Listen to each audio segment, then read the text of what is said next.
नमस्कार, आप live cities देख रहे हैं। मैं हूं गरिमा भारती। बिहार के कई इलाके बाढ़ को लेकर हाई अलर्ट पर है। आपको पता है कि नेपाल से भूस्खलन की खबरें आई, जिसके बाद ये मालूम चला कि नेपाल में बेहद बड़ी तबाही मची हुई है, जिसका असर बिहार के बॉर्डरिंग इलाकों पर पड़ रहा है और खास तौर पर उन जिलों में जो नेपाल के साथ अपना बॉर्डर शेयर करते हैं। 8 जिलों के लिए हाई अलर्ट जारी हुआ है और गंडक नदी का जो जलस्तर है वो लगातार बढ़ता जा रहा है। प्रशासन की ओर से तमाम तरीके की कोशिशें की जा रही है। बिहार पे बैठकों पर बैठकें हो रही है कि किस तरीके से उन इलाकों में बाढ़ की स्थिति को कंट्रोल किया जाएगा।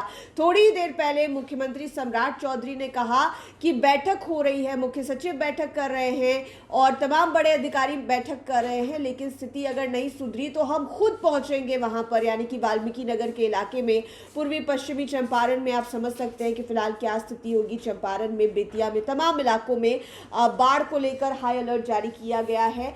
गंडक नदी पर इसका सबसे ज्यादा असर देखा जा रहा है और अब कहा जा रहा है कि 3 मीटर ऊंचा सैलाब जो है वो आ सकता है। बिहार सरकार और मुख्य सचिव प्रत्यय अमृत ने संभावित खतरे को देखते हुए गंडक नदी के आसपास वाले सभी संवेदनशील जिलों में हाई अलर्ट जारी किया है।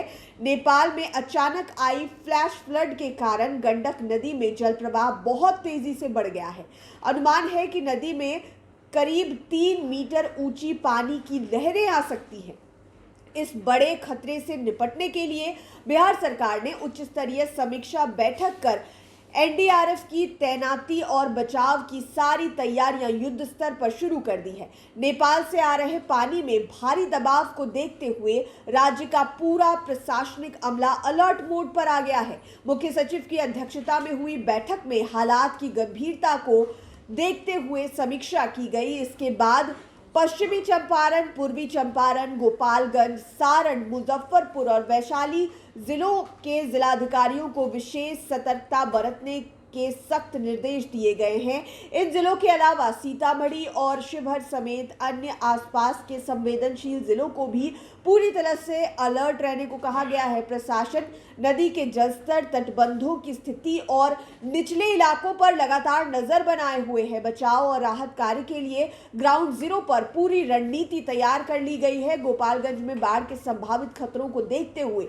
एनडीआरएफ की एक टीम तुरंत भेजे जाने का निर्देश है। इसके साथ ही मुजफ्फरपुर में भी एनडीआरएफ की एक विशेष टीम को स्टैंड बाय पर रखा गया है ताकि किसी भी आपात स्थिति में वह तुरंत मूव कर सके। बेतिया में भी राहत बचाव वाली जो टीम है उनकी तैनाती कर दी गई है। तो हर ओर स्थिति से निपटने के लिए समाधान की तलाश जो है वो की जा रही है और फिलहाल त्वरित समाधान जो भी हो पाया है, यानी कि माइकिंग की जा रही है इलाकों में। लोगों को ये बताया जा रहा है कि आप प्रशासन की ओर से जो बातें कही जा रही है, जहां पर सावधानी बरतने को कहा जा रहा है, उन बातों पर आप अमल करें। इसके अलावा अलग अलग हेल्पलाइन नंबर्स भी जारी किए गए हैं। आप हमारे एक्स हैंडल पर वो तमाम जानकारियां भी देख सकते हैं, जहां पर हमने आपको बताया है कि आप जिलों के लिए कौन कौन से हेल्पलाइन नंबर्स का इस्तेमाल कर सकते हैं।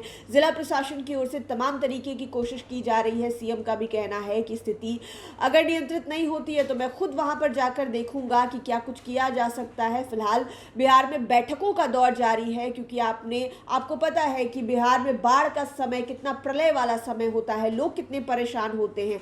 थोड़े ही दिन पहले ही फरक्का बराज को लेकर चर्चाएं शुरू की गई थी कि संधि को तोड़ देना चाहिए। फरक्का बराज वाली जो संधि है उससे बाढ़ का पानी अंदर आता है। खैर, ये तो बंगाल वाली बात थी, लेकिन नेपाल से अब जो समस्या आ रही है उसका समाधान कैसे निकाला जाएगा। वाल्मीकि नगर बराज पर अगर बहुत ज्यादा समस्या हो जाती है तो कई सारे जिले जो हैं वो बहुत बुरी तरह प्रभावित हो जाएंगे, जिनका उपाय निकालना बहुत जरूरी है। बैठकों का दौर जारी है। जो भी अपडेट्स आएंगे लाइव सिटीज सबसे पहले आप तक पहुंचाएगा। इस वीडियो को यूट्यूब पर आप देख रहे हैं तो चैनल को सब्सक्राइब करें, फेसबुक पेज लाइक करें। आप हमें हमारे सोशल मीडिया हैंडल्स पर भी फॉलो कर सकते हैं। धन्यवाद।